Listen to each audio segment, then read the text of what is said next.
হে অন্তত একটি জাহাজ হলেও যেন গাজার তীরে পৌঁছায়। ক্ষুধার্ত ভাই বোনেরা অধীর আগ্রহে সেই অপেক্ষায় আছে। গাজার মানবিক বিপর্যয়ের প্রেক্ষাপটে এভাবেই আবেগঘন দোয়া করেছেন ইসলামী আলোচক মিজানুর রহমান আজহারি।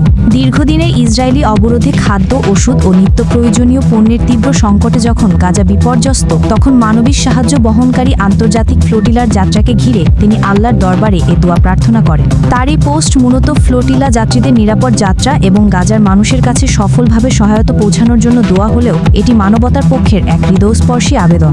সামাজিক যোগাযোগ মাধ্যমে আজহারির এই আহ্বান ইতিমধ্যে ব্যাপক সাড়া ফেলেছে। নেটিজেনরা শেয়ার ও মন্তব্যের মাধ্যমে ফিলিস্তিনের পাশে থাকার অঙ্গীকার জানাচ্ছেন। বিশ্লেষকদের মতে এ ধরনের ফ্লোটিলা কেবল খাদ্য ও ওষুধ বহন করে না, বরং মানবতার বার্তা বহন করে, অবরুদ্ধ জনগণের প্রতি আন্তর্জাতিক সমর্থনের প্রতীক হয়ে দাঁড়ায়। এদিকে গ্লোবাল ফ্লোটিলার প্রথম বহর গত 31 আগস্ট স্পেনের বার্সেলোনা থেকে যাত্রা শুরু করে। এরপর 13 থেকে 15 সেপ্টেম্বরের মধ্যে তিউনেশিয়া ও ইটালির সিসিলি দ্বীপ থেকে একাধিক নৌযান এতে যোগ দেয়। পরবর্তীতে গ্রিসের সাইরাস দ্বীপ থেকেও আরও কয়েকটি জাহাজ মানবিক সহায়তা নিয়ে যুক্ত হয়। বর্তমানে গাজামুখী এই বহরে রয়েছে 40টিরও বেশি জাহাজ।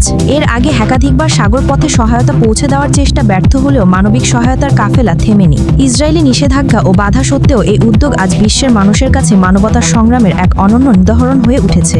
সুমাইয়া জান্নাত, জিএম টেলিভিশন। চোখ রাখুন জিএম টেলিভিশনের ফেসবুক পেজ ও ইউটিউব চ্যানেলে। সত্যের সন্ধানে সবার আগে জিএম টেলিভিশনের সাথেই থাকুন।